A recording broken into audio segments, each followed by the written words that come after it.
নৈসর্গিক সৌন্দর্যের প্রাকৃতিক লীলাভূমি রাঙামাটি। সাভার প্রতিনিধি কামরুল হাসান রুবেলের পাঠানো তথ্য ও ভিডিও চিত্রে নিউজ ডেস্কে থাকছে বিস্তারিত। রূপের রানী খ্যাত রাঙামাটির সৌন্দর্য পেখম মেলে সব ঋতুতেই। প্রকৃতির নিবিড় আলিঙ্গনে বাঁধা রূপের রানী রাঙামাটির পরতে পরতে রয়েছে বৈচিত্র্য। নৈসর্গিক সৌন্দর্যের প্রাকৃতিক লীলাভূমি পার্বত্য জেলা রাঙামাটি। রাঙামাটির গহীন অরণ্য, পাহাড়ি প্রকৃতির রূপের আকর্ষণ পর্যটকদের কাছে ভীষণ প্রিয়। রাঙামাটির উত্তরে ভারতের ত্রিপুরা, মিজোরাম, দক্ষিণে বান্দরবান, পূর্বে মিজোরাম ও পশ্চিমে চট্টগ্রাম ও খাগড়াছড়ি। এ জেলা আয়তনের দিক থেকে দেশের সর্ববৃহৎ জেলা।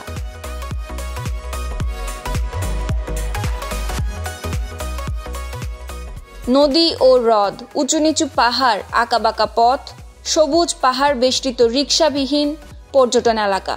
তাই তো দেশ বিদেশ থেকে হাজারো পর্যটক ছুটে আসেন প্রকৃতির এই সৌন্দর্য উপভোগ করতে। যে রূপে মুগ্ধ হয় পর্যটকরা, সেই রূপের মধ্যে রয়েছে সবুজ অরণ্যে ঢাকা পাহাড়, কাপ্তাই হ্রদের বয়ে চলা স্রোতধারা, প্রকৃতির আদি সৌন্দর্য। রাঙামাটির আরও গহীনে ছড়িয়ে ছিটিয়ে আছে অসংখ্য রূপের পসরা। তেমনি অনন্য এক সৌন্দর্যের নাম ফুরোমান পাহাড়। অপার্থিব সৌন্দর্যের এ পাহাড় আপনাকে বিমোহিত করবেই। রাঙামাটি শহরের অদূরে ফুরোমান পাহাড়ের অবস্থান। চাকমা ভাষায় ফুরোমানের অর্থ ফুরফুরে মন। এ পাহাড়ের চূড়োয় মন ফুরফুরে হয়ে যায়, আর কাপ্তাই হ্রদের বিশাল জলরাশি দেখা মেলে পাহাড় থেকে। এখানকার প্রাকৃতিক সৌন্দর্য আপনাকে বিমোহিত করবেই।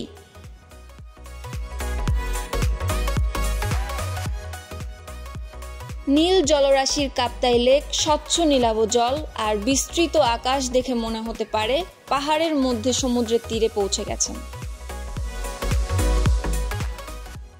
শীতল বাতাস ছুঁয়ে থাকে লেকের নীল জল।